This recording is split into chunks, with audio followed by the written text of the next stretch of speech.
ಕಾರ್ಯಾಚರಣೆ ಬಗ್ಗೆ ನಿಯತವಾಗಿಯೂ ಕೂಡ ನಾವು ನಿಮ್ಮ ಗಮನವನ್ನು ಸೆಳೆತಾ ಇದ್ದೇವೆ. ಅದರದ್ದೇ ಒಂದು ಸ್ಥೂಲ ಚಿತ್ರಣ ಅಂತಂದರೆ ಒಟ್ಟು ಸುಮಾರು ನವೆಂಬರ್ ತಿಂಗಳಲ್ಲಿ ನಾವು 49 NDPS ಪ್ರಕರಣಗಳನ್ನು ದಾಖಲು ಮಾಡಿರ್ತೇವೆ. ಅದರಲ್ಲಿ 3 ವಿದೇಶಿ ಪ್ರಜೆಗಳು ಸೇರಿದಂತೆ ಒಟ್ಟು 74 ಆರೋಪಿಗಳನ್ನು ಬಂಧನ ಮಾಡಲಾಗಿದೆ. ವಶಪಡಿಸಿಕೊಂಡಿರ್ತಕ್ಕಂಥ ಮಾದಕ ವಸ್ತುಗಳಲ್ಲಿ ಪ್ರಮುಖವಾಗಿ ganja 558 kg, cocaine 202 gram, MDMA 2 kg 180 gram, ecstasy ಮಾತ್ರೆಗಳು 23, ಹೀಗೆ ಈ ಸಂಖ್ಯೆಯಲ್ಲಿ ಮಾದಕ ವಸ್ತುಗಳನ್ನು ನಾವು ವಶಪಡಿಸಿಕೊಂಡಿದ್ದೇವೆ. ಮತ್ತು ನಿಮಗೆ ಗೊತ್ತಿರೋ ಹಾಗೆ ಅವುಗಳನ್ನು ನಿಯತವಾಗಿ ನಾವು ಡಿಸ್ಟ್ರಾಯ್ ಕೂಡ ಮಾಡ್ತಾ ಇದ್ದೇವೆ. ಇನ್ನು ಎರಡನೇದಾಗಿ ಬೇರೆ ಬೇರೆ ರೀತಿಯ ಕಾನೂನು ಬಾಹಿರ ಚಟುವಟಿಕೆಗಳಲ್ಲಿ ನಮ್ಮ ಬೆಂಗಳೂರು ನಗರದ ಪೊಲೀಸರು ಮಾಡಿರ್ತಕ್ಕಂಥ ಕೆಲಸ ಕಾರ್ಯಗಳು, ಮೊದಲನೇದಾಗಿ ಈ ಸುಮಾರು 245 ಬೇರೆ ಬೇರೆ ಈ ಅನೈತಿಕ ಅಕ್ರಮ ಚಟುವಟಿಕೆಗಳ ಮೇಲೆ ಪೊಲೀಸರು ಪ್ರಕರಣಗಳನ್ನು ದಾಖಲಿಸಿಕೊಂಡಿದ್ದಾರೆ. ಅದರಲ್ಲಿ ಮುಖ್ಯವಾಗಿ ಮಟ್ಕ ಇರ್ಬೋದು, ಗ್ಯಾಂಬ್ಲಿಂಗ್ ಇರ್ಬೋದು, ಆನ್ಲೈನ್ ಬೆಟ್ಟಿಂಗ್ ಮತ್ತು ಇಮಾರಲ್ ಟ್ರಾಫಿಕಿಂಗ್ ಆ್ಯಕ್ಟ್ ಕೇಸ್ಗಳು, ಹೀಗೆ ಬೇರೆ ಬೇರೆ ಆರ್ಮ್ಸ್ ಆ್ಯಕ್ಟ್ ಕೇಸ್ಗಳು ಕೂಡ ಸೇರಿಕೊಂಡಿದ್ದಾವೆ. ಹೀಗೆ ಬೇರೆ ಬೇರೆ ಪ್ರಕರಣಗಳಲ್ಲಿ ಒಟ್ಟು 245 ಪ್ರಕರಣಗಳನ್ನು ದಾಖಲಿಸಿಕೊಂಡು 399 ಆರೋಪಿಗಳನ್ನು, ಈ ಎಲ್ಲ ಅಕ್ರಮ ಚಟುವಟಿಕೆ ಮಾಡೋರನ್ನು ನಾವು ಬಂಧಿಸಿದ್ದೇವೆ. ಅದೇ ರೀತಿಯಲ್ಲಿ ಈ ವೃತ್ತಿಪರ ಆರೋಪಿಗಳು, ಅಪರಾಧಿಗಳು, ರೌಡಿ ಚಟುವಟಿಕೆ ವ್ಯಕ್ತಿಗಳೇನಿದ್ದಾರೆ ಅವರುಗಳ ಮೇಲೆ ನಾವು ಮುಂಜಾಗ್ರತಾ ಕ್ರಮಗಳನ್ನು ಕೂಡ ಕೈಗೊಳ್ತಿದ್ದೇವೆ.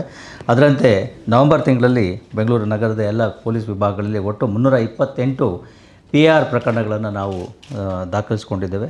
ಹಾಗೆಯೇ ಈ ಮುಚ್ಚಳಿಕೆ ಉಲ್ಲಂಘನೆ ಮಾಡಿರ್ತಕ್ಕಂತಹ ಯಾರು ಆರೋಪಿಗಳಿದ್ದಾರೆ ಅಂಥವರ ಮೇಲೆ 5 ವ್ಯಕ್ತಿಗಳ ಮೇಲೆ ಕ್ರಮ ಕೈಗೊಳ್ಳಲಾಗಿದೆ. ಇದರಲ್ಲಿ 2 ವ್ಯಕ್ತಿಗಳಿಗೆ 5,000 ಮತ್ತು ಮತ್ತೊಬ್ಬ ವ್ಯಕ್ತಿಯಿಂದ 15,000 ಬಾಂಡ್ ಮೌಲ್ಯದ ಮೊತ್ತವನ್ನು ಮುಟ್ಟುಗೋಲು ಮಾಡಿಕೊಳ್ಳಲಾಗಿದೆ. ಜೊತೆಗೆ 3 ವ್ಯಕ್ತಿಗಳಿಗೆ ನ್ಯಾಯಾಂಗ ಬಂಧನಕ್ಕೆ ಕೂಡ ಕಳಿಸಿದ್ದಾರೆ for violation of bond conditions.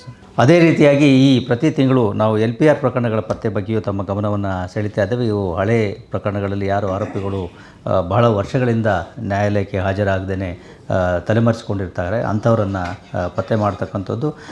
November ತಿಂಗಳಲ್ಲಿ ಒಟ್ಟು 41 ಆ ರೀತಿಯ LPR ಪ್ರಕರಣಗಳನ್ನು ನಮ್ಮ ಬೇರೆ ಬೇರೆ ಪೊಲೀಸ್ ಠಾಣೆಗಳಲ್ಲಿ ಪೊಲೀಸರು ಪತ್ತೆ ಹಚ್ಚಿದ್ದಾರೆ. ಅದರಲ್ಲಿ 3 ಡಕಾಯಿತಿ, 3 ಸುಲಿಗೆ, 10 ಕಳವು ಪ್ರಕರಣಗಳು ಮತ್ತು 24 ಇತರ ಪ್ರಕರಣಗಳು ಸೇರಿಕೊಂಡಿದ್ದಾವೆ. 1997ರ 3 ಕಳವು ಪ್ರಕರಣಗಳು ಇದರಲ್ಲಿ ಸೇರಿಕೊಂಡಿದ್ದಾವೆ. These are the oldest cases what we have detected. So ಹೀಗೆ ಒಟ್ಟು 41 LPR ಪ್ರಕರಣಗಳನ್ನು ಪೊಲೀಸರು ಅದರಲ್ಲಿ ಆರೋಪಿಗಳನ್ನು ಪತ್ತೆ ಹಚ್ಚಿ ನ್ಯಾಯಾಲಯದ ಮುಂದೆ ಅವರನ್ನು ಹಾಜರು ಮಾಡಿದ್ದಾರೆ.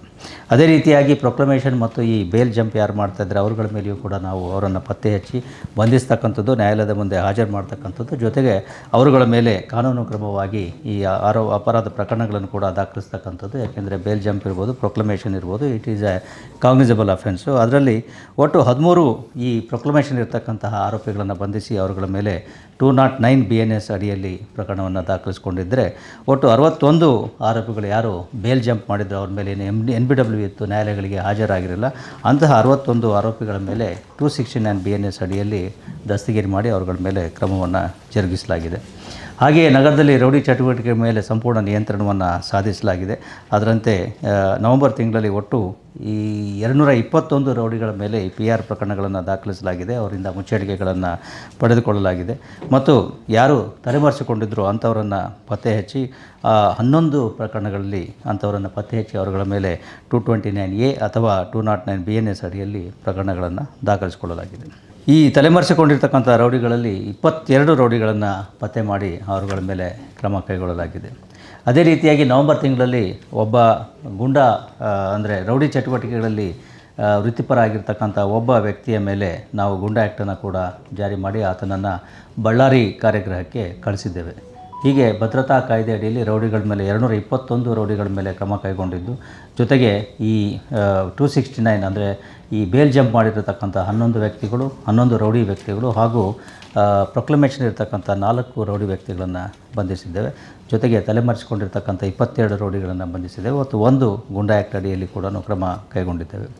ಇನ್ನು ಕೊನೆಯದಾಗಿ ಶಿಕ್ಷೆಯ ಪ್ರಮಾಣಕ್ಕೆ ಬಂದಾಗ ನವೆಂಬರ್ ತಿಂಗಳಲ್ಲಿ 24ರ ನವೆಂಬರ್ ತಿಂಗಳಲ್ಲಿ ಒಟ್ಟು 1133 ಪ್ರಕರಣಗಳು ನ್ಯಾಯಾಲಯಗಳಲ್ಲಿ ವಿಲೆಯಾಗಿದ್ದು, ಅದರಲ್ಲಿ 540 ಪ್ರಕರಣಗಳಲ್ಲಿ ನಮಗೆ ಶಿಕ್ಷೆ ದೊರಕಿದೆ. ಅದರಲ್ಲಿ 508 ಪ್ರಕರಣಗಳಲ್ಲಿ ದಂಡದ ಇದನ್ನಾಗಿದ್ದರೆ 32 ಪ್ರಕರಣಗಳಲ್ಲಿ ಶಿಕ್ಷೆಯ ಪ್ರಮಾಣ ಅಂದರೆ ಕನ್ವಿಕ್ಷನ್ ಇಂಪ್ರಿಸನ್ಮೆಂಟ್ ಕೂಡ ಆಗಿರೋದು ಕಂಡುಬರ್ತದೆ. ಇದರಲ್ಲಿ ಜೀವಾವಧಿ 14 ವರ್ಷ ಅಥವಾ ಅದಕ್ಕೆ ಮೇಲ್ಪಟ್ಟು ಒಟ್ಟು 8 ಪ್ರಕರಣಗಳಲ್ಲಿ, ಹಾಗೆಯೇ 10 ರಿಂದ 14 ವರ್ಷದ್ದು 2 ಪ್ರಕರಣಗಳು, 7 ರಿಂದ 10 ವರ್ಷ ಶಿಕ್ಷೆ 3 ಪ್ರಕರಣಗಳಲ್ಲಿ, 3 ರಿಂದ 7 ವರ್ಷದ ಶಿಕ್ಷೆ 4 ಪ್ರಕರಣಗಳಲ್ಲಿ, 1 ರಿಂದ 3 ವರ್ಷದ ಶಿಕ್ಷೆ 5 ಪ್ರಕರಣಗಳಲ್ಲಿ, 1 ವರ್ಷಕ್ಕಿಂತ ಕಡಿಮೆ 10 ಪ್ರಕರಣಗಳಲ್ಲಿ ಹಾಗೂ 508 ಪ್ರಕರಣಗಳಲ್ಲಿ ದಂಡ ವಿಧಿಸಲಾಗಿದೆ. ಈ ಶಿಕ್ಷೆ ಆಗಿರ್ತಕ್ಕಂಥದ್ದು, ಅದರಲ್ಲೂ ಮುಖ್ಯವಾಗಿ ಇಂಪ್ರಿಸನ್ಮೆಂಟ್ ಆಗಿರ್ತಕ್ಕಂಥ ಪ್ರಕರಣಗಳಲ್ಲಿ ಪ್ರಮುಖವಾಗಿ ಪಾಕ್ಸೋ, ಅತ್ಯಾಚಾರ, ಕೊಲೆ ಈ ರೀತಿಯ ಪ್ರಕರಣಗಳು ಸೇರಿಕೊಂಡಿದ್ದಾವೆ. ಸಾಕಷ್ಟು ಪಾಕ್ಸೋ ಮತ್ತು ರೇಪ್ ಕೇಸಸ್ ಏನಿದ್ದಾವೆ ಅದು ಶಿಕ್ಷೆಯಲ್ಲಿ ಆಗಿದೆ. ಜೊತೆಗೆ ಕೊಲೆ ಪ್ರಕರಣಗಳು ಕೂಡ ಜೀವಾವಧಿ ಶಿಕ್ಷೆಯಲ್ಲಿ ಅಂತ್ಯ ಆಗಿದ್ದಾವೆ. ಅದೇ ರೀತಿ ಕೊಲೆ ಯತ್ನದ ಪ್ರಕರಣಗಳು, DP ಆ್ಯಕ್ಟ್ ಪ್ರಕರಣಗಳು, ಒಂದು ಲಾಕಪ್ ಡೆತ್ ಕೇಸ್ನಲ್ಲಿ ಕೂಡ 4 ಜನ ಆರೋಪಿಗಳಿಗೆ ಶಿಕ್ಷೆಯಾಗಿದೆ. ಹಾಗೆ ಆರ್ಮ್ಸ್ ಆ್ಯಕ್ಟ್ನಲ್ಲಿ ಕೂಡ ಶಿಕ್ಷೆ ಆಗಿದೆ. ಜೊತೆಗೆ ಎಸ್ಕೇಪ್ ಫ್ರಮ್ ಪೊಲೀಸ್ ಕಸ್ಟಡಿ ಮಾಡಿರ್ತಕ್ಕಂಥ ವ್ಯಕ್ತಿಗಳ ಮೇಲೆಯೂ ಕೂಡ ಶಿಕ್ಷೆಯಾಗಿದೆ. ಹಾಗೆ ಪ್ರಮುಖವಾಗಿ ಈ ಬೈಯಪ್ಪನಹಳ್ಳಿ ಪೊಲೀಸ್ ಠಾಣೆಯ ಒಂದು ಪ್ರಕರಣದಲ್ಲಿ ನಾವೇನು ಈ ಬೇಲ್ ಜಂಪ್ ಆದವರ ಮೇಲೆ ನಾವು ಕೇಸ್ಗಳನ್ನು ದಾಖಲಿಸ್ತಾ ಇದ್ದೇವೆ, ಅಂತಹ ಒಬ್ಬ ಆರೋಪಿಗೆ 4 ತಿಂಗಳ ಶಿಕ್ಷೆಯನ್ನು ವಿಧಿಸಲಾಗಿದೆ. ಮತ್ತು the least amount of punishment ಬಂದಿರತಕ್ಕಂಥದ್ದು ಒಂದು ಅಟೆಂಪ್ಟ್ ಟು ಮರ್ಡರ್, ಕೊಲೆ ಯತ್ನದ ಪ್ರಕರಣದಲ್ಲಿ ಒಬ್ಬ ವ್ಯಕ್ತಿಗೆ 41 ದಿನಗಳ ಸಾಗದ ಶಿಕ್ಷೆಯನ್ನು ಕೂಡ ನ್ಯಾಯಾಲಯದಿಂದ ವಿಧಿಸಲಾಗಿ ಆತನ ಮೇಲೆ 20,000 ದಂಡವನ್ನು ಕೂಡ ವಿಧಿಸಲಾಗಿದೆ.